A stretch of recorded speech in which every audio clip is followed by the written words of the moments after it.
Hello,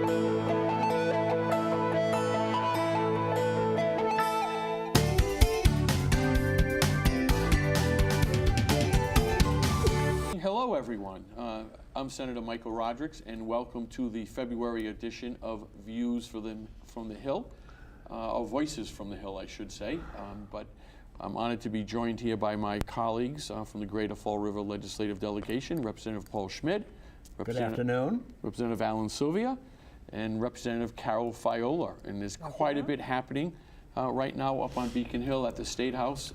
It's budget time. The governor's released his budget, and we in the legislature are looking to put our fingerprints on that budget, and that'll be happening throughout this spring.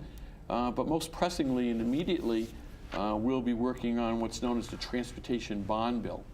And as many of you might recall, the better part of 2013 was spent about the Transportation Infrastructure Financing Plan. How and where we were going to raise the money to make the needed improvements and investments in transportation infrastructure.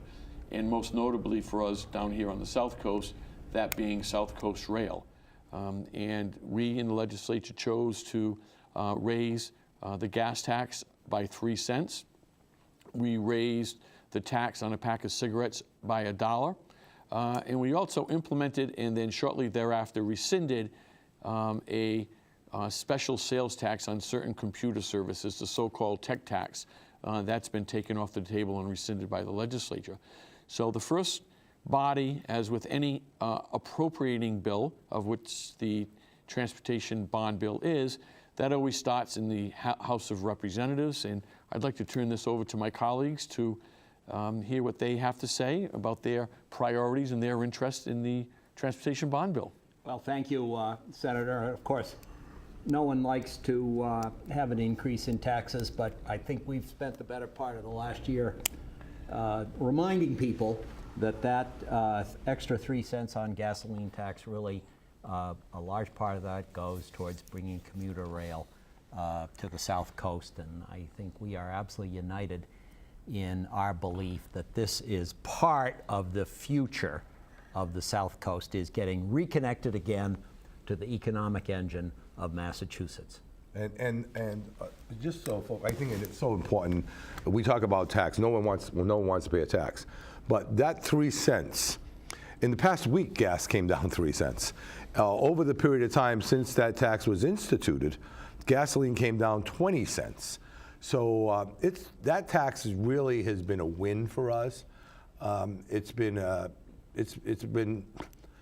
non-taxable issue for us here in the Commonwealth. And so when we look at what has happened in our last budget, when we look at transportation and the transportation issue, we have to look at what we received in return. And when I say we in the South Coast, we in Fall River, the Fall River area, infrastructure with the spaghetti ramps, the 79 project, the millions of dollars that are going into that project. Local aid, more local aid than has come to Fall River in the past 5 years. So we have been the recipients of a great deal of revenue, more so than we ever have in several years. So we've received a lot, and now we're on the cusp of what it takes to get South Coast Rail underway. We have a long way to go. Well, I would say I agree with you completely. A bond like this, obviously we know it's an approval to allow the administration down the road to spend that money. And they are the ones who decide to release the funds, of course. But what's so encouraging is, as so many of you say, what about Fall River? What about our region? And as Rep. Sylvia and Schmid and our senator just said, a piece of that right now, and it's going to go into discussion actually as we sit here today. It's going to be in discussion tomorrow in the House where we'll be discussing this bill. A piece of it, I believe right off the bat, about $235 million. Do I have the number correct? I think you're right. I think I might be on the mark there. That's what's been put in to start the ball going for the next phase. $250 million. That's right. That's $250 million. So that's going to start, and that's toward improvements toward commuter rail. And after tomorrow, we'll be able to talk about maybe a couple of other little projects that might be in there that will be beneficial once they survive, and as long as they survive, for our region. But please, $250 million is a great chunk of change. And keep in mind, this is on top of what you're experiencing right now, and that is that whole construction going on Route 79 that is going to, as we all say, make a drastic improvement, and that is excluding the future that we're already working on, and that's the Route 79 North Boulevard. So transportation, infrastructure, we're on it. And you know, you look at how fast that project is moving. You know, people are amazed at how quickly those ramps are coming down. And I talked with Mary Jo the other day from the Department of Transportation. Incredible how well that, you know, I'm amazed at the Department of Transportation in Massachusetts, how well that process is moving along. That's not the only job they have. They're all over the place. Today they're over on, you know, cleaning up that gas spill that we had a fire on Route 24. There's a lot going on, and to be able to bring down those ramps and to get that underway, of course, they've been able to do that, work that funding out so that the contractor is, they're on top of things. But I'm amazed at how quickly that's underway and how well organized that is, and credit to them. One other thing before we proceed, you know, a little, as I called it, a housekeeping item. The other day we were in a meeting on transportation with one of the businesses in my district, the Future Regatta restaurant, which will be, I believe, called The Cove, but I hope I'm not giving away trade secrets.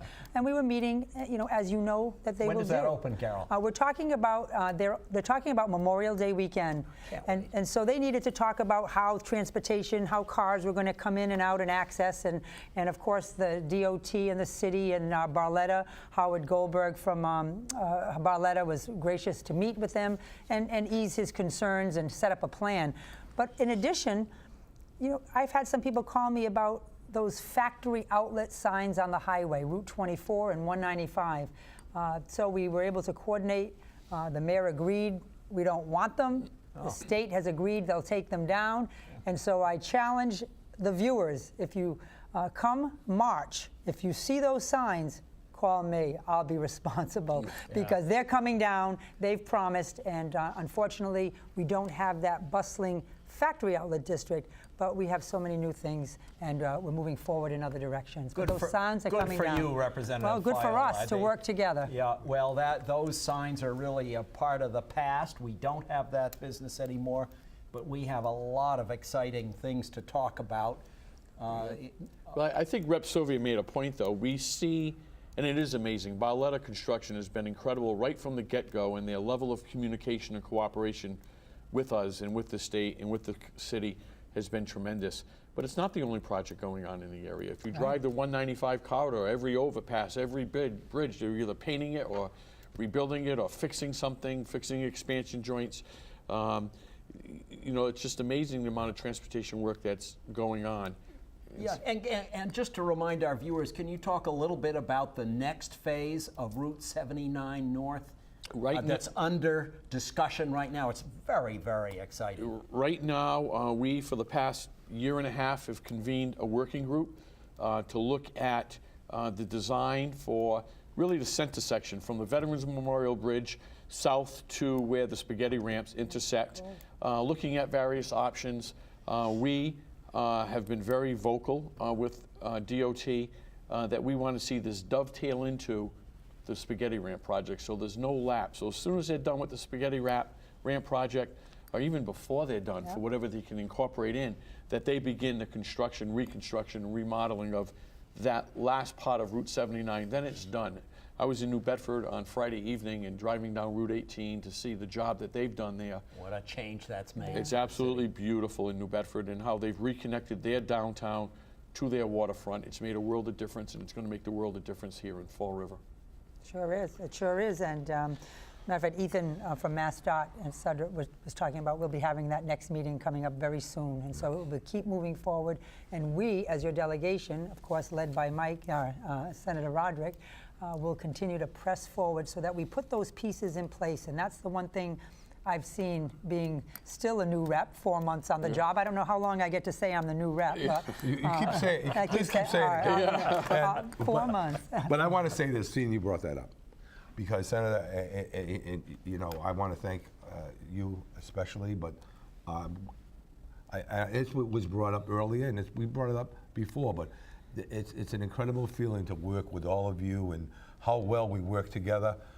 We communicate daily. We're meeting weekly, at least, usually 4 times a week. do. But it's great to be able to do that. We've got a good relationship with our city officials and even the city councilors and the relationship we have there. And that makes me feel good when we're able to look at some of the local projects and the relationship we have with state leadership. That's a good thing too. And I want to bring up an issue we have now. Right now, there are people, the fuel assistance program, they've run out of money. And there are 20 people who are getting fuel assistance natural gas, they won't be shut off. But there are 2,900 people in Fall River who their oil allotment, they can't get oil. And the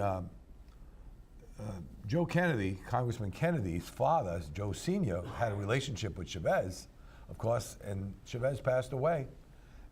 So that oil for Joe stopped. I met with Congressman Kennedy on Saturday, and unfortunately, there's no oil for those folks, and the temperatures have been very bad, as you know.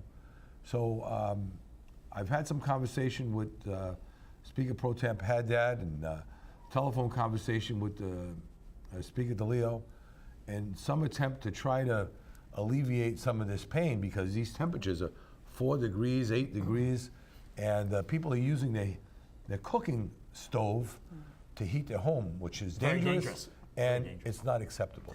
There's a program called LIHEAP, Low Income Housing Heating Emergency Assistance Program. It's a federal program that we, being the Commonwealth of Massachusetts, has supplemented over the course of the last few years. I believe that in last year's operating budget, we put in $20 million, but the feds haven't delivered yet. Right. So we have an opportunity coming up. There's a supplemental budget that the governor filed when he filed his 2015 operating budget. So there will be an opportunity coming up if we can, once again, step in for where the feds have, They failed. reneged on their responsibility. And we do that increasingly often, don't we? We do it as often as we can, but it'll be impossible for us to think that we can. We can't carry the load. We can't carry the whole load for a Funny you said. dysfunctional Congress. You're right, Congressman Kennedy on Saturday as well. We were together at St. Michael's Parish, who had a little gathering of their Holy Ghost Committee, and he indicated the same frustration and not being able to get the money out. I sent a letter to Catherine Sebelius. I know she's got a little piece of the funding in there, Health and Human Services there. So I sent a letter out saying how devastating it is for our people here, especially through the CFC program. So we can work as hard as we can, but unless all the partners are working together, we're lucky to have the delegation even as high as the congressional, with Congressman Keating, Congressman Kennedy. They're very aware of our issues and concerns, and so they're up there fighting to get that released as well. And as we know, those lockheads, and I hate to use the us and them, It's but just important for people. they're beating their heads against the wall in Congress. It's important for people to know there are 2,900 people That's in not Fall right. River receiving fuel assistance, just oil, and they're not getting it right now. And federal governments fail to be able to provide that, and we in the state can't pick that tab up because when you're looking statewide, we wouldn't be able to do it. We need that federal assistance. So he's promised to go back today. It's Monday. He's promised to go back to see what they can do to alleviate some of that pain. But we're at the mercy of the federal government here, and they're not doing their job. So I just wanted to get that out there. So, Senator, talking about supplemental budgets brings Yes. up the subject of the budget. Yes? And just recently, the governor has presented his budget, but that's not the end of the story, is it? In fact, it's really just the beginning of the It's story. really it's part two of the beginning. Part one is we in the legislature, both the leadership in Ways and Means Committee on the House, the leadership in Ways and Means Committee on the Senate, and the governor. We've convened a number of meetings beginning last December to arrive at what's called a consensus revenue figure, where we, first of all, try to start building on a budget upon a number based upon what we can all agree to be revenue. How much money is going to come into the state in FY15? We've arrived at that. That always hasn't happened. There have been times where the House and Senate use different numbers. The governor and the House, so. But this period of time, we're all the same, with a 4.3% increase in revenues for FY15, which is good news. Based upon that, the governor filed his budget a short while ago. I've always stated that the governor's budget is more of a political statement than a practicable document. The governor is not required to file a balanced budget. We all are required and mandated by the Constitution to pass a balanced budget, meaning that he can incorporate in his budget new revenue ideas, new taxes, As which he he has. They always do. Yeah. They always have. But you folks in the House will deal with it usually the second and third week in April, right before April vacation. Is an impetus for you to get it done so you can enjoy your vacation time with We're your looking forward And then to it. hand it your over family. to you in And the then you Senate. hand it over to us in the Senate. We have the benefit of another month of actual revenue numbers coming in. That's great if More accurate. revenues increase. It's not good if there's a plummet like we saw in 2007, where the Senate actually had to shave almost $1 billion off the budget. And so it'll be fun. It'll be interesting. It's the most important thing we do, I think, every year. And I'd just be curious on if you have any priorities that you'll be looking at. What are we going to be fighting for? Well, we're going to fight for local aid, we're going to fight for education dollars, and those seem to go hand in hand. Where we can bring, we're looking at the, like you said, Senator, 4.3% for the governor's budget. Let's look at what we can do. And I know that in speaking with the Speaker and in talking with various members in the House, I think we all agree that's a priority. Education, especially in communities that we represent, need every dollar that we can provide. And that's our guaranteed commitment, is to do everything possible to be sure that the money's going into our school system, into public safety, into the classroom, and on the streets, so that you get the dollars that you need. Never are they enough, but they certainly are what we're going to fight for. We had, well, I'm sorry. Go ahead. We had an increase in local aid last budget.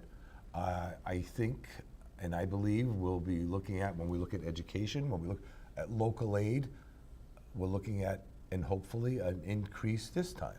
And if we could say that for every budget, that would be wonderful. But the city, the communities that you represent, and Fall River certainly needs that increase to support education, to support public safety, more than ever. So. Alan, you mentioned local aid, and to me, Senator, that was one of the disappointing features about the governor's budget proposal, that it included no increase in local aid. And as we have just pointed out, that's what helps Fall River pay for public safety, streets, and many of the essential public services that are provided. Now, fortunately, I was with the Speaker on Friday, and he came out publicly and said there will be, he said there will be an increase in local aid, and I think that is something that all of us would support. It's important. You know, in terms of the budget, it's interesting. Aside from public safety, education, that local aid, those local aid dollars, there's also so many organizations in our communities that rely on a piece of that budget. They rely on, whether it's through the Department of Health, the Department of Public Health, Mental Health, different departments that need to be funded. And those are the things we're looking at the same time. We're meeting with different organizations throughout the community that help our citizens. And they are dependent on a piece, even some of the small pieces, whether it's 50,000, 100,000, not millions, but that go directly to care for our citizens in And need. I just wanted to, very important, and we almost forgot this. There have been a number of grants that the city has received, and that have gone to Maplewood Park, Father DeFario Park, state grants that we here have all lobbied for, and we were successful at getting those grants because, as I have said before, we have been working together and have lobbied for. And I know we wouldn't have received some of them if we didn't do that together. So I want people to know that, because sometimes I hear people on the radio saying, I applied for a grant, I applied. They can apply all they want, but if these people here didn't go into Secretary Sullivan's office or the commissioner's office together and say, we need this for Father DeFario or for Maplewood Park, we wouldn't get it. So I want people to know why we're getting the grants, and we've been extremely successful at getting these grants because we've been working together. And I have to say this because when I read in the newspaper that, and we're excluded, and I said, well, so-and-so received a grant and didn't mention the legislators, when I knew we were in that office begging for a grant for $1 million for a park. And received it, and our names weren't even mentioned, or even the word legislators. It kills me. So I had to say it. No state agency, whether it's Executive Office of Environmental Affairs or Executive Office of Public Safety with the police staffing grants and Safe and Successful Youth Initiative and the Shannon grants, none of those agencies would have the dollars to award those grants. None of the local agencies would have the ability to receive those grants if it were not for us actually appropriating the money. You know how we begged, and even with Cook Pond, and Right. the $500,000 for that ramp, and to do, and so there's some we begged for we didn't get. And Charlton just got 400,000 for I the know. mental health area, so. We're good at begging, and I like begging the way we beg because our community is the recipient of that. But these are the beggars, and they're the fighters. And you're the recipients of it, and people should know that. And I just thought I should get that out. And I'd like to talk about one area of the budget that we, being the House, the Senate, and the governor, all agreed upon, which probably isn't going to make front page news unless you read the Financial Times or the Wall Street Journal. It's not sexy, but it's talking about accelerating our schedule to pay off unfunded pension liabilities. No one even knows what that is, but these are debts that we owe to future retirees that are entitled to and will be receiving their pension benefits, whether they work for the Department of Revenue or they were police officers or firefighters. And so we have agreed in principle, and we're going to put it into practice in this budget, that each of the next 3 years we're going to increase our pension funding amounts by 10%. It's going to mean about a $500 to $600 million increase above and beyond the billion plus we already put into this pension line item to reduce our unfunded pension liability schedule from the year 2040 to the year 2036. Now we're talking about the next generation. Right. But by shaving those 4 years off and by investing $600 million now, we're going to save $10.2 billion over those 4 years.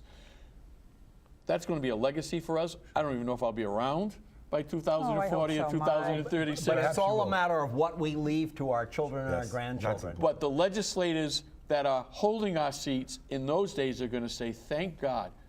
We just saved $10.2 billion, and we've got this liability paid off. And just think about what they'll be able to do with those monies at that time. Like I said, it's not going to make front page news. I am thrilled and happy that the governor and Senate President Murray and the Speaker DeLeo have all agreed upon that in principle, and it looks as though we're putting it in practice, and our grandchildren will thank us for it. Well, and it's all about staying ahead of the curve, Senator, and taking care of issues before they really get bad. And we never want to be in a position of Rhode Island, which has actually had to contemplate taking benefits away from retirees. This is a way of preventing that, isn't it? Absolutely, and we sit on the Public Service, Rep. Schmidt and I sit on the Public Service Committee, And we've been into some in hearings, we conduct hearings, and people come and testify, and they're concerned. They're concerned because the governor did, in fact, put out a bill to take some benefits away because of this mandated liability that we have in the hundreds of millions of dollars. And it's a tough situation because no one wants to take away benefits from people who've been promised them. They took their positions based on those benefits, but we have to look ahead, and I think this is a great... And if we don't make reasonable changes prospectively, then we're going to be faced with the reality of maybe having to do something retrospectively, and that's something and it's something I disagree with. You know, you make the rules, you live by the rules. Right. Whatever rules you make for future employees, Correct. well, then that future employee will choose whether or not they want to enter into those new set of rules, not to change. And there are some states that are so bad off that they're beyond reach. But you know, Massachusetts, we're ahead of the curve in so many areas. When we look at our stabilization account, when we look at so many things, so I'm so glad that we're taking those steps. But if we look at our state and we look at where we are in so many areas, healthcare, in so many areas, it makes you feel good. Veteran services. Veteran Oh, services. We lead absolutely. the country. We're way ahead of the curve. Say, before we break, colleagues, I just have to make mention of the article in the newspaper recently about the New Bedford officer who was shot while serving a warrant. And to me, it just reminded me how incredibly dangerous service is. And I know that all our hearts and prayers go out to our colleague in New Bedford. Absolutely. And we pray for his survival and improvement. And we should always do everything we can for the men and women in blue, shouldn't we? We have a great police department in Fall River, Tops. and you know, we support everyone who does and works in public service and public safety.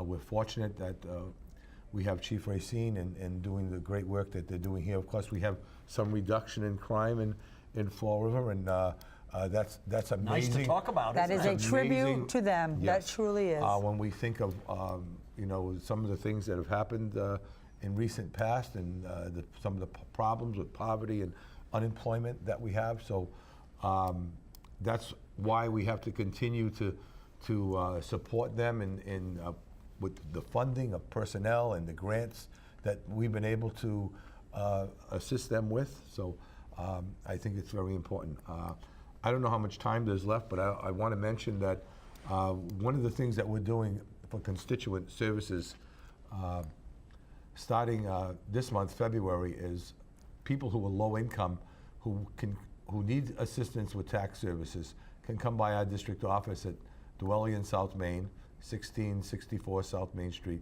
and actually file their taxes with us. We have some volunteers that are doing tax services. For a single person, this is just for low income, single earning less than $15,000 or less, or a married couple, $40,000 or less. Wow, what a tremendous service, Very nice. Representative. Thank you very much, Yep. Representative. So we're fortunate that we have a few volunteers that are able to do Tax that. preparers, yeah. We're working with Citizens for Citizens, and I believe the Government Center is also providing that assistance. So they can call our office, and I know our number will be up on the screen, 508-567-6474. Ask for Clara, our legislative assistant, and she will schedule as many people as we can. Of course, Well, many of our, Representative, that's a tremendous service, and I Yep. hate to cut you short, I but know, we we're have running to out of wrap time. up here, and I just want to once again close by thanking on behalf of all of us, thanking all of the constituents out there in Fall River for allowing us the opportunity to serve you in the state legislature. God bless. Good night. Thank you Thank very you. much. It's a wonderful honor. Have a good month. Yep. Thanks.